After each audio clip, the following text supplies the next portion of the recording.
నమస్తే. నమస్తే అండి. అమ్మ పెద్దావిడ మీ పేరేంటమ్మా? అమ్మమ్మ సింహాచలం. మీ పేరు? కృష్ణనాయుడు అండి. కృష్ణనాయుడు. మీరు అమ్మకి ఏమవుతారు? కొడుకునే. మీ అబ్బాయి? మీరు తల్లి కొడుకు? తల్లి కొడుకు. మీ ఆవిడేది? చనిపోయారా? మీకు పిల్లలు ఎంతమంది? ఇద్దరు. వేరు ఎక్కడున్నారు? అమ్మాయి వాళ్ళ అత్తంటి కూడా ఉంది. అబ్బాయి చచ్చిపోయాడు. అబ్బాయి చనిపోయాడా? ఎలా చనిపోయాడండి? మాకు చెప్పలేదమ్మా. ట్రైన్ కింద పడిపోయాడు. ట్రైన్ కింద పడిపోయాడా? మాకు చెప్పలేదు. అంటే ఏం కష్టం వచ్చిందని? ఏం మరి మాకు తెలియదు కదా. ఎన్ని రోజులైంది చనిపోయి? దగ్గర 10 నెలలు. 10 నెలలు. ఈ మధ్య కాలంలోనే? మే నెలనా. పెళ్ళి అయింది అబ్బాయికి? ఎంత వయసు? 29, 28. పెళ్లి వయసే? పెళ్లి వయసు. సంబంధాలు చూస్తున్నారా? చూస్తాను అప్పటికే. మా మీ మనవాడు ఎలా చనిపోయి ఎందుకు చనిపోయాడు? మమ్మల్ని సంపాదించలేక. మిమ్మల్ని సంపాదించలేక? మమ్మల్ని సంపాదించలేక ఎవ్వరు ఏమనుకోని ఈ వయసులో మిమ్మల్ని అందరినీ బాధ పెట్టి చనిపోయాడా? చనిపోన్నాడు. ఇప్పుడు అనుభవించుతాను. వాళ్ళు సంపాదించుతారు.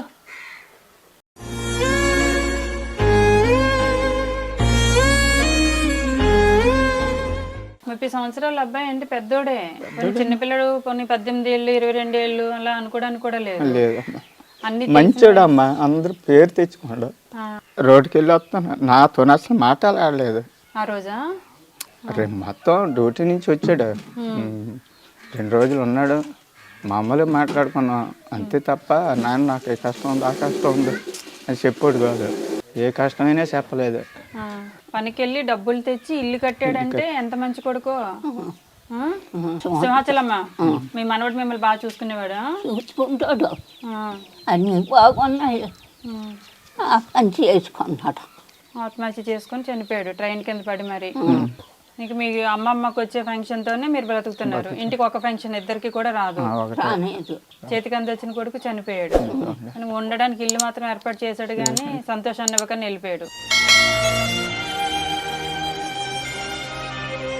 ఇంకా కూతురు ఎక్కడ ఉంటుంది? కూతురు. అల్లుడు? పొక్కులేని డ్రైవర్. ఆయన చక్కగా పెళ్ళి అయి ఉంటే కోడళ్ళు మనవాళ్ళతో సంతోషంగా ఉండేవాళ్ళు. అలాగే అనుకున్నాం.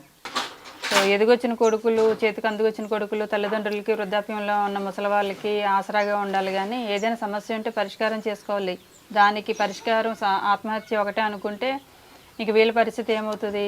చాలా వరకు వయసులో ఉన్న వాళ్ళ అమ్మాయిలు అబ్బాయిలు చటుక్కుని చేయాల్సిన పని ఏమైనా ఉంది, మనం ఇలా చేస్తే మన సమస్యలన్నీ తీరిపోతాయి అనుకుంటారు. కానీ ఎక్కడ తీరిపోతాయండి? సమస్య చనిపోతేనే బోళ్ళ సమస్యలు వస్తాయి. బ్రతుకుంటుండగా మనం ఎవరిదైనా సపోర్ట్ తీసుకొని పోరాడటమే జీవితం యొక్క లక్షణం. అంతేగాని చనిపోతే ఏముంది చెప్పండి? సరే మంచోడు అయితే మిమ్మల్ని ఎందుకు ఇలా మోసం చేస్తాడు? మంచోడు కాదు. మంచోడు అయితే చచ్చిపోరు. మంచోళ్ళు అయితే కష్టాలను అనుభవించాలి. మంచోళ్ళకే కష్టాలు వస్తాయి. ఆ కష్టాలను పోరాడి ముందుకు తీసుకొని వెళ్ళాలి. చనిపోతే అయిపోయిందా? మరి మంచోడే అయితే అదే మంచోడు కాదు కాబట్టి వెళ్ళిపోయాడు. కొడుకుని అంటున్నానని బాధపడుతున్నారా? మంచోడైతే నాన్న ఉన్నాడు, ముసలిదుంది, వీళ్ళిద్దరిని నేనే కదా చూసుకోవాలి, అమ్మ కూడా లేదు కదా అని ఆలోచన రావాలి కదా. రేషన్ అంతా ఉంటుందమ్మా మీకు ఇందులోను. నిత్యావసర సరుకులు అన్నీ ఉన్నాయి. ఓకే.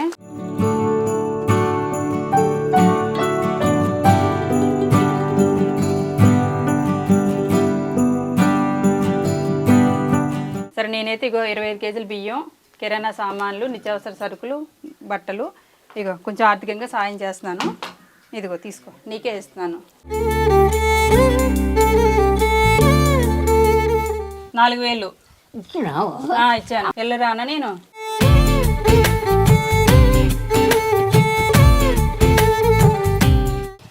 అందరిని కాపాడుతాను, కాపాడుతాను. నీ బంధాలు సరే మమ్మ వెళ్ళొస్తాను. సరేనా?